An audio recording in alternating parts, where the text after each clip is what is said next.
6 years ago today, I was sealed to my amazing wife, Savannah, in the Draper, Utah temple.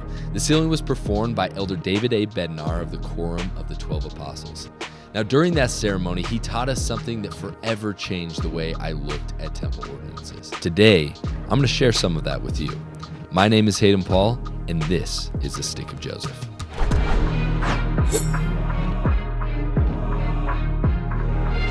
Have you ever wondered why we participate in ordinances like baptism, partaking of the sacrament, the initiatory, endowment, and sealing? All of these experiences have to do with making certain covenants with God, and those covenants are what truly bind us to Him. Now, obviously, there's nothing magic about the water you're being dunked in during your baptism, or about the bread you partake of during the sacrament, or the consecrated oil that you are anointed with during your initiation. But it is curious that these physical actions need to be performed at all. And even in the temple, it's not just the ritual that you perform, but even the very clothes you wear that add to the experience of making the sacred covenants. Now, before we get into it, I just want to let you know I'm not special. I have no serious connection with Elder Bednar. We had a connection through family friends, and when we were getting married, I was like, babe, let's just throw up a Hail Mary and see if Elder Bednar would come and perform our sealing. And he responded and said, if I'm available, but there's a chance that I'll be in Africa doing things. And then a couple days before the sealing, he said, yeah, I'm in. And we were so pumped. We didn't let anybody know about it when it was happening. And so when we walked into the sealing room and he followed in after us, you just saw a bunch of people looking around what's going on. So it was a really cool experience. But with that context, I also want to let you know that I wasn't able to take notes because we were in the sealing room. So what I share will be a mixture of his larger ideas and the thoughts that I've pondered on ever since. And we got a lot of notes from people after the session. So we kind of compared the notes to see, to try to piece together all the things that he shared with us.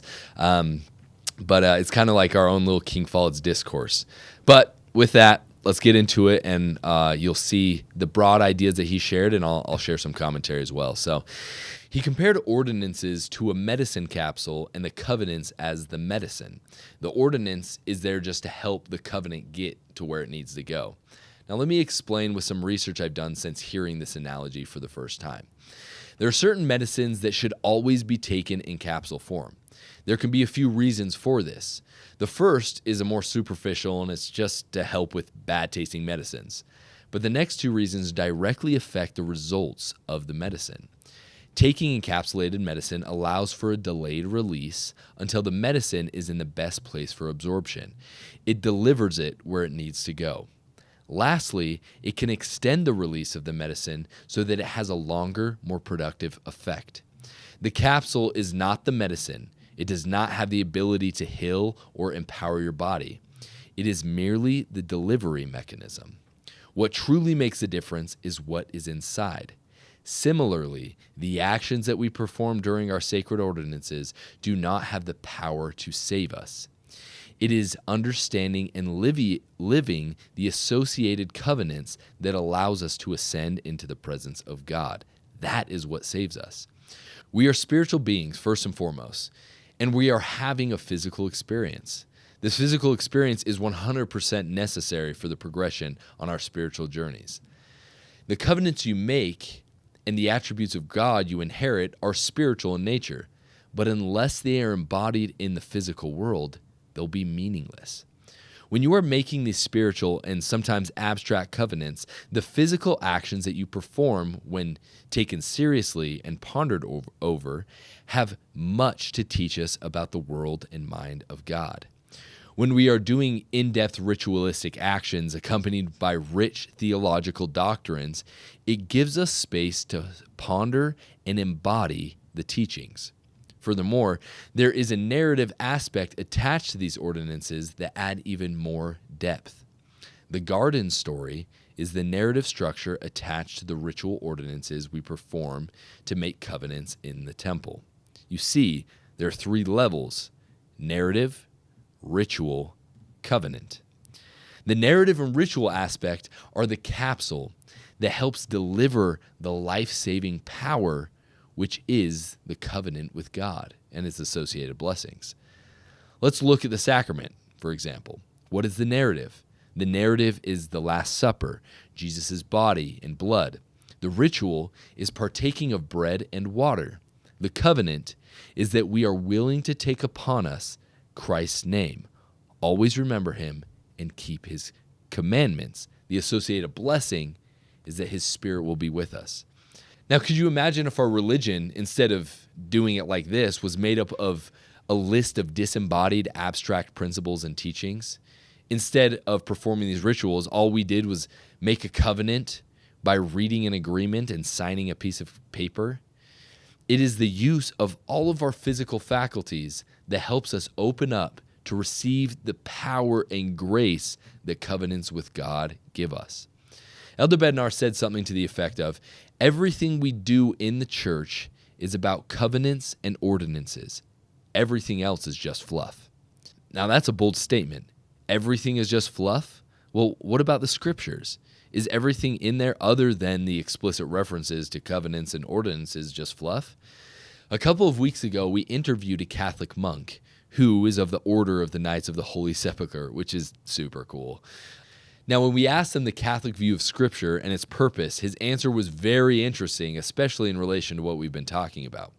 Before we watch this clip, he's going to use a term that is uncommon in the LDS Church, liturgy. The word we would say is ordinance, but essentially it's ritualistic covenant making and public religious practice. All right, let's listen up. It actually is important because we understand the canon of sacred scripture to exist not for its own sake. Okay. It exists for the sake of the liturgy. Yeah. These are the books that are suitable for the liturgy. Mm-hmm. That's why they're canon. And they're canon because